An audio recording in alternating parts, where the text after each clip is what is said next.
야!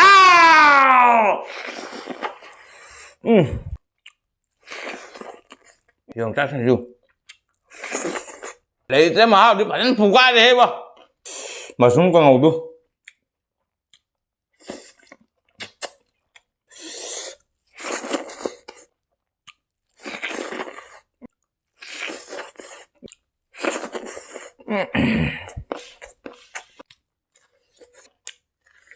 Let's go baby, look at it.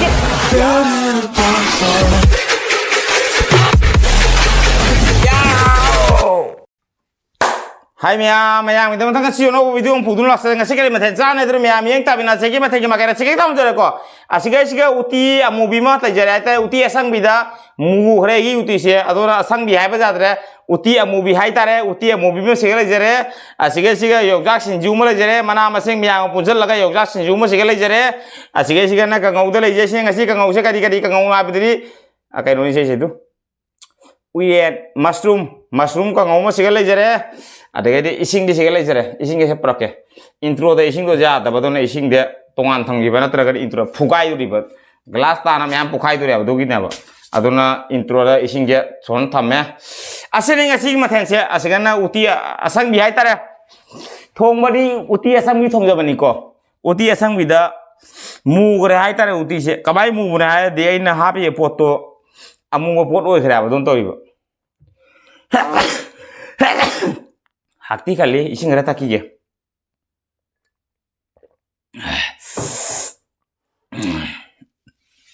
Uti asang badagi uti movie tak kare. Ngasi huang jadi uti movie hai tare. Asena kaino mushroom ka kaino ngau hai ta asegi mushroom je kaino mushroom ni ko khogi charu da farmer to ba mushroom do. Mayam na farmer to mushroom do adogi mushroom do ga akhoi kaino ga khogi hekam kawi segi maming se pipeline man chapudo khogi khongban jam haubudo. Puki khongban jam haubudo maming kaw kore adum chara dum hajira ke maming kaw kore adu to nai ngau re mushroom ko ngau mo se gale jare se ge yongchak sinju mo le jare yongchak ka ikai thabi ka mana ma sim pro jam laga se ge na amu bura angau bura karino ge na king chili ma le re du king chili phajadra se ga the sira loidi lo chandori the roi ta se sonna side tham garage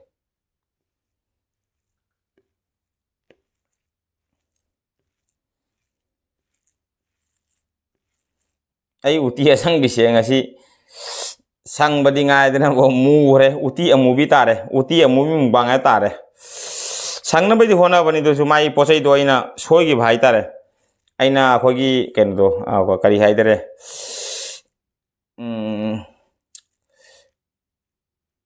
ming je pagau to kau ite ming je manna da bin na bo pangulak to ai di siga phang da ban pangulak lairak paina ai leira sa bani na pangulak ko lairak ko do pangulak to magi amubi oira kari ori ba khangdre hu ai le ko pangulak to ngasi di pangulak to hapu mothung da loina mu gi bi wani upai leitre muradi amuba uti tare asang ba uti amuba uti yan do mai tare asang ba ai sin amuba uti tare mahau di mana ni ado sara jengke adur mi am sa ba no metro ka les ko belo kikit ya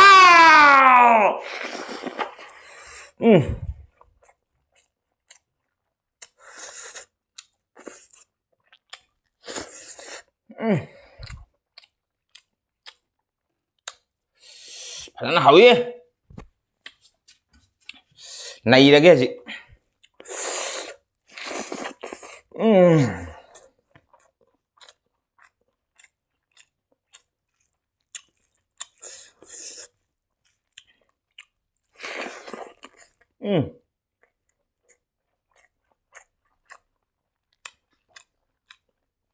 Yongchak Sanju.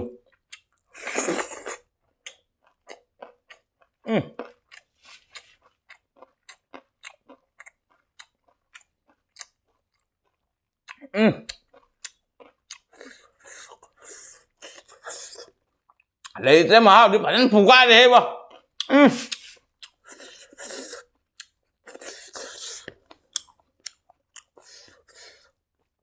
bắn phụ qua mà hao này bà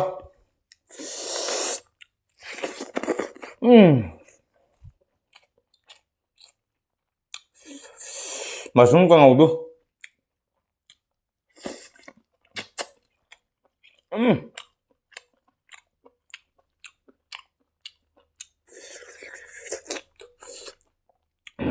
ꯀꯣꯝꯄ꯭ꯔꯦꯛꯀ ꯃꯁꯔꯨꯝꯒ ꯉꯧꯕꯅꯤ.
Hawi,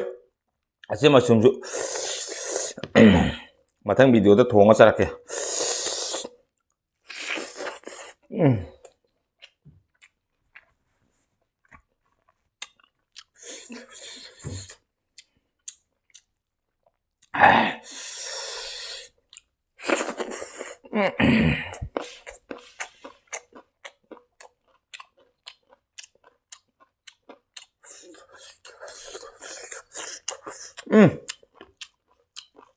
Hawi nunggu sih juga na.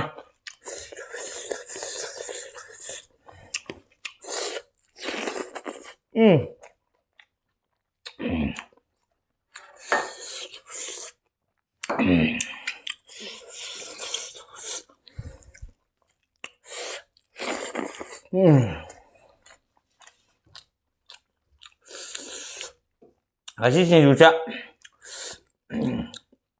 komplek ikai tapi jongcak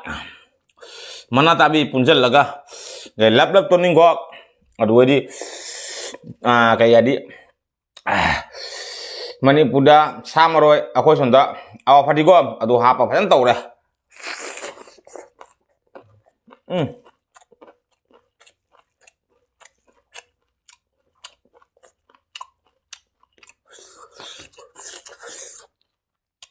Lah itu mah pasan fuga deh bu asal mani bu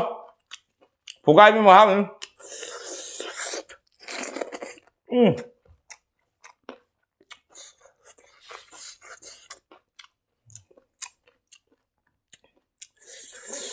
Mulu kasih giziam dia semasa di sini habu dah.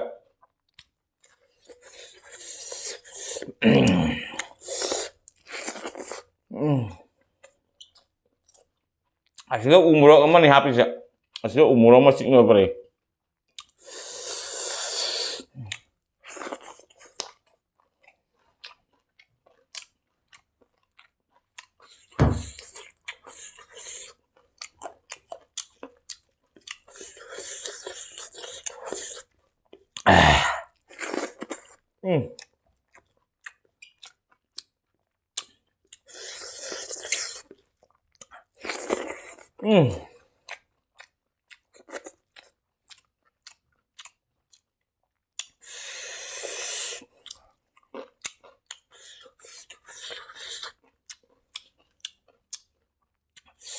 Cara apa na?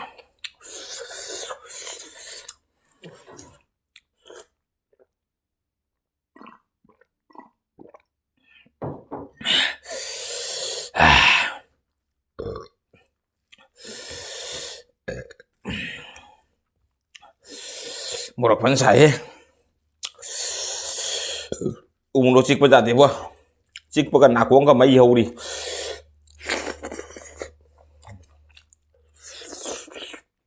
ay kasi umur mo hapin sinjuta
Video saya ngasih di mapung pada video saya lagi meyam garau bujat ya kayak gini adi cak sewat kere itu cak jauh tuh nah hijak cabang ngamdre si cabang ngamdre cak lu kere cak jauh tuh nah cak jauh tuh di asung apa cabah ini dia apa atuh meyam matang da video sana to ka video yang manu ada di like share comment to ka bigan channel sira na un chak pasin nak tile kana channel je bu subscribe to un na bela kon keteng la ni ka bigan aduri songa mi nakta yang gina video tang bu ni keteng ani kenapa adur to muka channel subscribe to un na bela kon keteng la ni ka bigan hade yang le jere be sister brother mi am wan ka bebung sakat tiri me am nu sibitu lagi video sibu sar la no kana sia to bi ase ara ka mi am kana be thang adur ke ngasi di bebung sida ke next video phang na singa sigi di bye bye cak tilami cak jauh tuh sih mau siapa ini dia pak tuh bye bye